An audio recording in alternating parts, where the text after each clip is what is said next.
जय महाराष्ट्र मित्रांनो, टीसीएस तर्फे 2026 साठी सर्वात मोठी भरती निघाली आहे. टीसीएस एनक्यूटी साठी अप्लाय करणं सुरू झालंय. खासियत म्हणजे आनंदाची गोष्ट अशी आहे की दरवर्षी जेव्हा ही भरती निघते तेव्हा फक्त जे नुकतेच म्हणजे 2026 मध्ये जे पासआउट होणार आहे त्यांच्यासाठीच अप्लाय करू शकत होते. पण या भरतीसाठी तुम्ही या आधी जरी पासआउट झालेला आहात तरी तुम्ही ते अप्लाय करू शकणार आहात. महत्वाचं म्हणजे तुम्ही ते पॅकेज बघू शकताय. पॅकेज चांगलं आहे, टॉप लेवलचा जॉब आहे. त्यामुळे समजून घ्या अप्लाय कसं करायचं, कोण कोण अप्लाय करू शकताय आणि सिलेक्शन प्रोसेस काय, कारण की ते टेस्ट होते, त्या टेस्टचा अभ्यास करावा लागतो. इथे तुम्ही बघू शकताय बुक आहे, अशा प्रकारचे बुक मी इथे टॅग करून देईल. तिथून तुम्ही तुमचा स्टडी आजपासूनच सुरू करून द्या. त्यामुळे गोल्डन चान्स आहे. ज्यांना टॉप कंपनीत जॉब पाहिजे आहे, चांगली सॅलरी पाहिजे आहे, तर नक्की त्यांच्यासोबत शेअर करा. म्हणजे तुमचे फॅमिली मेंबर, मित्र त्यांच्यासोबत शेअर करा आणि अशाच एज्युकेशनल इन्फॉर्मेशन व्हिडिओसाठी चॅनल सबस्क्राईब करून ठेवा. चला तर बघूया डिटेलमध्ये.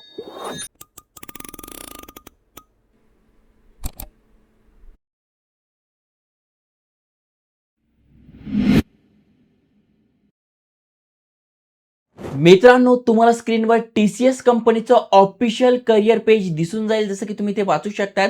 TCS.com करिअर इंडियामध्ये टीसीएसची सध्या जी भरती चालू आहे त्याच्याबद्दल माहिती मिळून जाईल. जबरदस्त अपॉर्च्युनिटी आहे ज्यांना एक चांगलं करिअर करायचं आहे. जस्ट तुम्ही खाली स्क्रोल केलं तर तुम्ही ते बघू शकताय TCS all India NQT hiring. आणि महत्वाचं म्हणजे इथे बघू शकताय तुम्ही प्राईम आणि डिजिटलसाठी अप्लाय करणं सुरू झालं आहे आणि निंजासाठी पण सुरू होणार आहे. जसं की बघा, तुम्ही फ्रेशर्स आहात म्हणजे 0 to 1 इयर पर्यंत एक्सपिरियन्स आहे. अंडर ग्रॅज्युएट तुम्ही आहात, पोस्ट ग्रॅज्युएट तुम्ही आहात, तर बघा अंडर ग्रॅज्युएटसाठी 9 LPA पासून 9.30 LPA पर्यंत पॅकेज मिळतं. प्राईमसाठी UPG साठी तुम्ही बघू शकता 11.59 ते 11.80 पर्यंत मिळतं. आणि डिजिटलसाठी तुम्ही अप्लाय करताय तर 7.9 ते 7.30 पर्यंत मिळतं आणि पीजीसाठी 7.60 LPA पर्यंत पॅकेज मिळतं. आणि जर का तुमच्याकडे एक्सपिरियन्स आहे तर बघू शकता इथे 9.66 ते 12.26 LPA पॅकेज मिळतं ज्यांच्याकडे एक्सपिरियन्स आहे. आणि डिजिटलसाठी पण बघू शकता मॅक्झिमम इथे 8.04 LPA असणार आहे. तर इथे बघा सगळी माहिती दिली आहे. TCS जे आहे ते इन्व्हाइट करताय टॉप टॅलेंटला अप्लाय करण्यासाठी प्राईम आणि डिजिटल अपॉर्च्युनिटीसाठी. ओके, आता नेमकं ही अपॉर्च्युनिटी काय, सिलेक्शन प्रोसेस काय, कोणाकोणाचं सिलेक्शन होणार आहे, कशा प्रकारे होणार आहे ते समजून घ्या. तर बघा, your AI ready future start here. तुम्ही बघितलं असेल जसं की एआयचा बूम आलाय, टीसीएस झालं किंवा जेवढ्या पण आयटी कंपन्या आहे त्यांचे शेअरची किंमत खूप खाली पडल्या आहे, डाऊन आलेल्या आहे. का आलेला आहे? कारण की सध्या एआयचा ट्रेंड चालू आहे. मग कंपन्या पण आता ज्या ऑलरेडी टीसीएस आहे, टेक महिंद्रा वगैरे आहे, मग त्या पण अशा प्रकारच्या कॅन्डिडेटला हायर करायला बघताय जे एआय मध्ये काहीतरी फ्युचर करू शकेल आणि त्यासाठीच ही भरती असणार आहे. 18 फेब्रुवारीपासून अप्लाय करणं म्हणजे आजपासूनच अप्लाय करणं सुरू झालंय. बघा, आजपासूनच अप्लाय करणं सुरू झालंय आणि आजच व्हिडिओ टाकतोय. त्यामुळे असेच लेटेस्ट आणि genuine update information educational video तुमच्यासाठी आणतोय. त्यामुळे लाईक करत चला, शेअर करत चला. ओके, आता रजिस्ट्रेशन डेट एंड होणार आहे 20 मार्चला. ओके, म्हणजे 18 ते 20 यामध्ये तुम्ही अप्लाय करू शकताय. आणि टेस्ट असणार आहे 10 मार्चला. म्हणजे जवळपास 20च दिवस आपल्याकडे अभ्यास करण्यासाठी.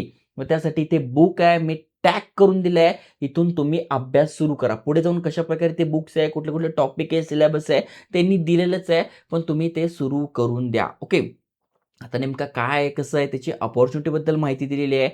ऍप्लिकेशन प्रोसेस कशी आहे, तर तुम्हाला नेक्स्ट स्टेप आहे हे पोर्टल, याच्यावर क्लिक करायचं आहे. याची लिंक तुम्हाला डिस्क्रिप्शनमध्ये फर्स्ट कमेंटमध्ये आपल्या व्हॉट्सअपवर, टेलिग्राम चॅनलवर मी डेली अपडेट देतोय, ते पण तुम्ही जॉईन करून घ्या. जसं की बघू शकता यावर क्लिक केल्यानंतर इथे बघा रजिस्टर ॲज अ युजर तुम्हाला करायचं आहे. IT कॅटेगरी सिलेक्ट करायची आहे आणि त्यानंतर इथे सगळा फॉर्म भरून घ्यायचा. इथे बघा स्टेप बाय स्टेप सगळी माहिती दिली आहे. इम्पॉर्टंट नोट्स पण दिलेले आहे. म्हणजे तुम्ही फॉर्म भरताना तुमचा ईमेल ॲड्रेस म्हणा, म्हणजे जीमेल वगैरे म्हणा, ते कशा प्रकारे असलं पाहिजे. काहीही अडचण आली ना तर इथे बघा दिलेला आहे, हा नंबर दिला आहे किंवा यांचा ईमेल ॲड्रेस दिला आहे @tcs.com, यावर आपण कॉन्टॅक्ट करू शकतोय. आता इथे बघा हायरिंग कॅटेगरीज कुठल्या कुठल्या आहे. जसं मी तुम्हाला सांगितलं प्राईम कॅन्डिडेटसाठी आहे, डिजिटलसाठी आहे आणि निंजासाठी. आता सध्या आपण अप्लाय करतोय प्राईम आणि डिजिटलसाठी आहे आणि निंजासाठी पण अप्लाय करणं सुरू होतोय. त्याचा पण मी व्हिडिओ टाकणार आहे. म्हणून तुम्हाला सांगतोय की तुम्ही इथे सबस्क्राईब करून ठेवा. त्याच्यानंतर बघू शकता प्राईमसाठी काय आहे, तर complex project with advance technologies and algorithms अशा प्रकारचं काम असणार आहे. डिजिटलमध्ये काय सोल्युशन डेव्हलपमेंट अँड इंटिग्रेशन, तर अशा प्रकारे असतात. निंजाची पण माहिती दिली आहे. आता टेस्ट पॅटर्न कसा आहे तो पण बघून घ्या आणि सगळ्यात महत्त्वाचं म्हणजे तुम्ही इथे बघू शकता FAQs म्हणजे काही प्रॉब्लेम असेल ते पण दिलेलं आहे. आता त्याहीपेक्षा महत्त्वाची गोष्ट समजण्याची अशी आहे की इलिजिबिलिटी क्रायटेरिया पात्रता काय, तर highest qualification TCS all India NQT hiring is open for the batch of 2024, 25, 26. दरवेळेस तुम्हाला काय सांगितलं, जे लेटेस्ट पासआउट असतात त्यांच्यासाठी असते, पण 25 आणि 26 म्हणजे मागच्या 2 वर्षामध्ये जरी तुम्ही पासआउट आहात तरी तुम्ही ते अप्लाय करू शकताय. बॅचलर ऑफ टेक्नॉलॉजी म्हणजे BTech झालं, बॅचलर ऑफ इंजिनिअरिंग म्हणजे BE झालं, मास्टर ऑफ टेक्नॉलॉजी म्हणजे MTech झालं, मास्टर ऑफ इंजिनिअरिंग म्हणजे ME झालं, मास्टर ऑफ कम्प्युटर ॲप्लिकेशन म्हणजे MCA झालं, मास्टर ऑफ सायन्स म्हणजे MSc झालं, MS झालं. यामधून तुम्ही AICTE किंवा UGC अप्रूव्ह कॉलेजमधून पासआउट आहात, तुम्ही इथे अप्लाय करू शकता. महत्त्वाचं म्हणजे यासाठी किती टक्के पडले पाहिजे, म्हणजे 10वी 12वी डिप्लोमा जर का काही तुम्ही केला आहे तर 60% तुम्हाला ॲटलीस्ट पडलेले पाहिजे किंवा त्यापेक्षा जास्त पाहिजे. ओके, बॅकलॉग बद्दल माहिती दिली आहे. Pending backlog will be permitted at the time of अपेअरिंग for the TCS selection process. म्हणजे बॅकलॉग वगैरे असेल तर सिलेक्शनपर्यंत चालणार आहे, पण जेव्हा तुमचं सिलेक्शन झालं तेव्हा तुमचा बॅकलॉग निघालेला पाहिजे. ओके, बाकी सगळी माहिती दिली आहे. एज्युकेशनचा गॅप चालणार आहे 24 महिन्यापर्यंत. फुल टाईम तुमचा कोर्स पाहिजेला आहे आणि वर्क एक्सपिरियन्स जर तुम्ही एक्सपिरियन्स सोबत अप्लाय करताय तर 2 वर्षाचा असला पाहिजे. 18 ते 28 तुमचं वय पाहिजे. सगळ्यात महत्त्वाचं म्हणजे इथे बघा, तुम्ही बघू शकता टेस्ट पॅटर्न दिलेला आहे. प्राईम, डिजिटल आणि निंजा तिघांसाठी सेम आहे आणि इंटरव्ह्यू होणार आहे. मग यासाठी जे आपल्या जवळचे 3 सेंटर्स असतात, जसं की पुणे, मुंबई, नाशिक असे जे पण 3 सेंटर्स असेल ते तुम्हाला सिलेक्ट करायचं आहे. जे जवळ असेल ते तुम्ही जाऊ शकताय. आता इथे 2 सेक्शनमध्ये होतं, part A, part B. Part A मध्ये फाउंडेशन ऑफ सिलेक्शन आहे, ज्यामध्ये इथे बघू शकता 75 मार्कांचं असणार आहे. न्यूमेरिकल ॲबिलिटी, व्हर्बल ॲबिलिटी आणि रिझनिंग इथे बघू शकता 25, 25, 25 म्हणजे 75 मार्कासाठी असणार आहे. आणि हे जे आहे ना numerical ability, verbal ability, reasoning ability, तुम्ही इथे बघा तेच इथे दिलेलं आहे. म्हणजे जवळपास 70 ते 80% याच्यावरच तुमचे प्रश्न असणार आहे जर का तुम्ही हे केलं. कारण की जर तुम्ही पार्ट ए झाला पास तरच तुमचा पार्ट 2चा रिझल्ट येथे शो करता, नाही तर शो करत नाही. त्यामुळे पार्ट 1 वर तुम्हाला जास्त फोकस करायचा आहे.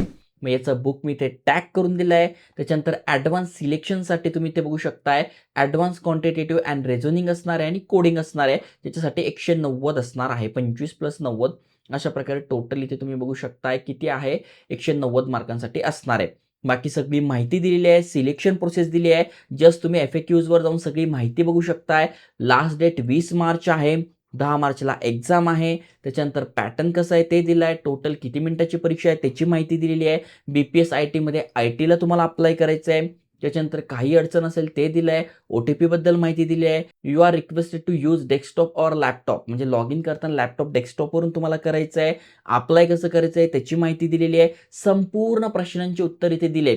अनेक जणांना माहीत नसेल CGPA कसा काढायचा, तर त्याचा फॉर्म्युला पण दिलाय. Marks is equal to 10 into CGPA, म्हणजे तुम्हाला किती टक्के पडले ते तुम्हाला इथे दिसून जाईल. ओके, बाकी सगळी माहिती दिलेली आहे. अडचण आली तर यांचे कॉन्टॅक्ट नंबर दिलेले आहे.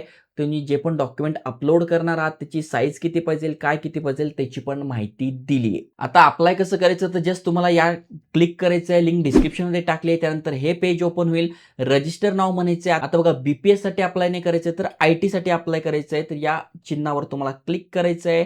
कंटिन्यू म्हणायचं आहे. ईमेल ॲड्रेस टाकून घ्यायचा आहे. त्यानंतर व्हेरिफिकेशन करून घ्यायचं आहे. तुमचा आधार नंबर, जन्मतारीख, नाव, मिडल नेम टाकून कंटिन्यू म्हणायचं आहे. त्यानंतर पर्सनल डिटेल्स विचारले जातील. अशा प्रकारे तुम्हाला पूर्ण फॉर्म भरून घ्यायचा आहे. तर बेस्ट अपॉर्च्युनिटी ज्यांचं BE, BTech, ME, MTech झालंय, चांगलं करिअर करायचं आहे, टॉप जॉब पाहिजेला आहे, नक्की त्यांच्यासोबत शेअर करा. फॉर्म भरताना अनेक जणांच्या चुका होतात, त्यामुळे जसं सांगितलंय तसा फॉर्म भरून घ्या. तरी काही अडलं तर कमेंट करा. व्हॉट्सअपवर किंवा इंस्टाग्रामवर तुम्ही मला कॉन्टॅक्ट करू शकताय. त्यामुळे अशाच एज्युकेशनल इन्फॉर्मेशन व्हिडिओसाठी चॅनल सबस्क्राईब करून ठेवा. जय हिंद, जय महाराष्ट्र.